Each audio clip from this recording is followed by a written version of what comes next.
was talking about the the concern that the American citizens have had with with the housing prices going down, so they're not investing that money. So what they needed to do is they needed to create the illusion that everything is going well. So what they're going to do over the next year and a half, is to bring the market back up to 1998, 1999 levels. They're going to get all the suckers to invest whatever little money they have left over, and that's when they're going to make the economy bottom drop out. They need to destroy the economy, because as we're running out of oil, when people don't travel, at least that's what they're saying, when people don't travel, when people don't have money, they don't travel, they don't spend any money, which means you don't waste a lot of oil and natural gas. That's the afternoon. So how does this source, I mean, just ballpark, I mean, so you have this source, is it? Well, actually, there are two people who are members of the Bilderberg Club. It's actual members? They're members of the Bilderberg Club who for years and years and years have been going and participating in all the conversations. They've always been dead on, always. And last year they said the oil prices are going to go up to 150. At the time it was 39, went up to 76, basically doubled. If it doubles again, it's going to be back to where these people say. They attack Iran and will it, Year after year, Estelin and other reporters like Jim Tucker are able to report on future events with stunning accuracy, all because they know the agenda of the Bilderberg Group. The Bilderberg Group sits at the top of the world power structure. 125 of the richest and most influential individuals on the globe make up its membership. From Istanbul, Turkey to Chantilly, Virginia, we have tracked the elusive Bilderberg Group. Bilderberg always insist on a media blackout. By June of 2008, we had already figured out that Barack Obama was the elite's puppet of choice. The national media claimed that during the weekend the Bilderberg Group was scheduled to meet, that Obama had speaking engagements set for Chicago and the Midwest. We knew better. In a classic bait and switch, the Obama campaign told the press corps to get on Obama's campaign plane, and that Obama would join them on the flight to Chicago. Campaign staff then slammed the door shut. The fawning press had been shanghaied as Obama's campaign aircraft lifted off without Obama. Robert, why were we not told about this meeting and that the senator wouldn't be on our flight until the doors were shut and we were about to taxi to take off? Again, we had a desire, Senator Obama had a desire to do some meetings. Others had a desire to meet with him tonight in a private way, and that's what we're doing. We set up these meetings. They're being done tonight. Again, Is there more than one meeting? Is there more than one person with whom? I'm not going to get into all the details of the meetings. I don't know that I've got a ton more different answers for all of your questions. Obama wasn't going to Chicago. He had a meeting to attend, a secret meeting. Initially, it was believed that the secret meeting took place at Clinton's Washington, D.C. home. Obama's spokesman denied that, but won't confirm where the former rivals met. He also declined to comment on their topics of discussion.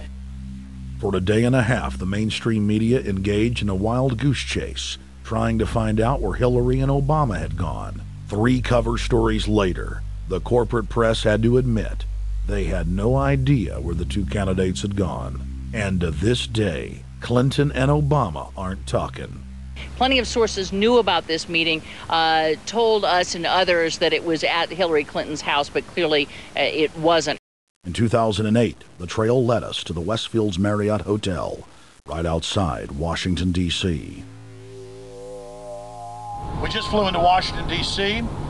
We're driving to the Westfields Marriott. Tomorrow, the hotel's closed throughout the week into the weekend for the Bilderberg Group meeting. We're going to check in the night before. They're going to kick us out tomorrow. So we're going directly into the belly of the beast.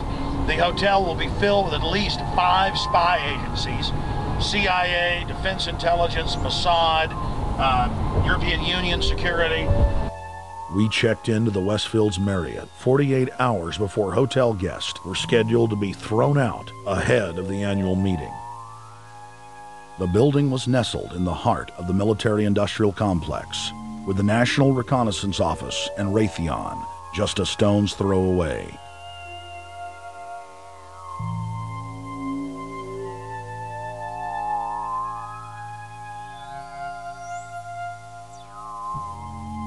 The plan tonight is to try to not get arrested, dodge the security, get in there, get some footage, of the elite arriving in the morning, because some arrive before they officially lock it down, and then getting out of the building. That's our plan. I'm also going to be getting a call by a international syndicated radio show, Coast to Coast AM with George Norrie, and all week he's getting briefings from me every night about things as they develop.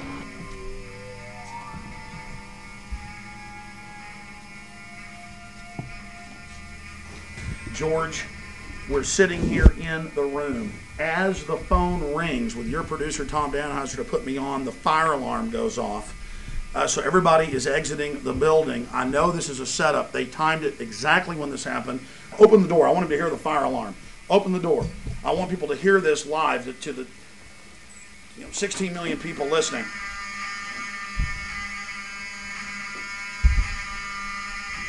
George, do you hear that? Now, they're going to use this as an excuse. The Westfields Marriott, right outside D.C. in Chantilly, they want to use this to flush us out of here. They're very upset. Everybody that covers Bilderberg, I was detained 2 years ago, interrogated, screamed at. They said Bilderberg was upset about me, wanted to stop us. This is guaranteed. Everywhere we go, we're followed. We have another hotel across town as a base of operations. They were there questioning us, getting in our faces. We're being followed everywhere. I need everybody's support right now. I pray to God they don't try to set me up. They may have tried to concoct this as some way to say, look, they didn't leave during a fire drill, assessing me knowing I would stay and do the interview. But again, the moment the phone rang with Tom Danheiser, the moment the phone rang, the guys answered it, I'm standing there, the alarm goes off. It's going off right now. The guests are exiting the hotel out there. Of course, there's no fire. This is just absolutely insane. I noticed, too, that there was over 100 security people here today, but tonight we got back and it was a total ghost town, and this is what's insane. We have a security guy walk up to us 30 minutes ago, about 25 minutes ago, before this happened, and said, "What are you guys doing?" We said, "We're just walking around checking out the artwork in the hotel," which we actually were admiring, but we were also going around getting some footage.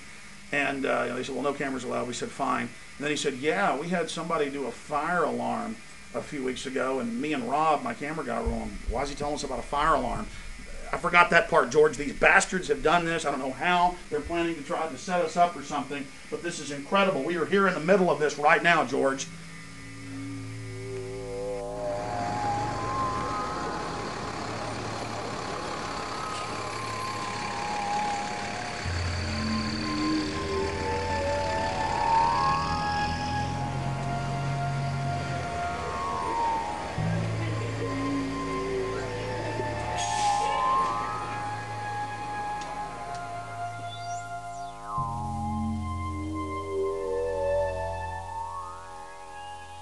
Hey, stay there. Keep it locked.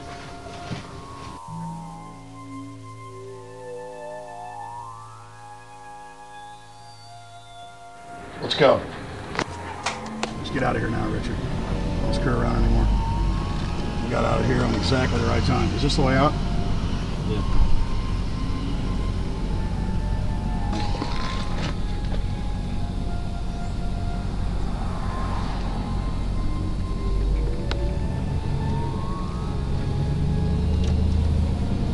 Got a car right behind us.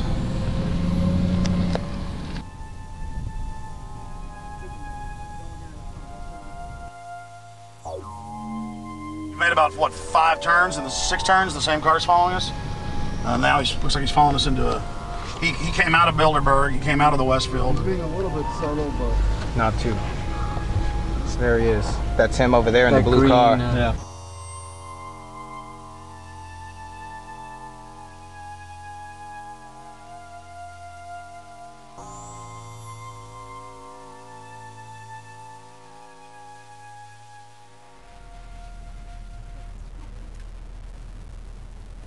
We're headed back to the Marriott here in Chantilly, Virginia, the scene of Bilderberg 2008.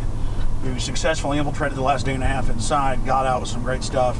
We've been tailed, and now we're going back to cover the dignitaries, the elitists, as they arrive. And right now is the prime time for them to start arriving for the next 3 or 4 hours. We took about a 30-minute break. I'm sure we missed a few, but it doesn't matter. We've got scores of people that just organically are listeners, info warriors that are out here taking action.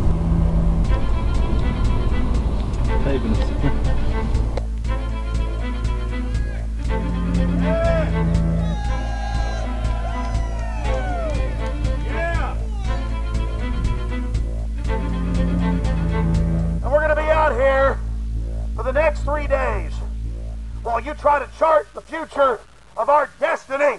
We're taking our destiny back. You're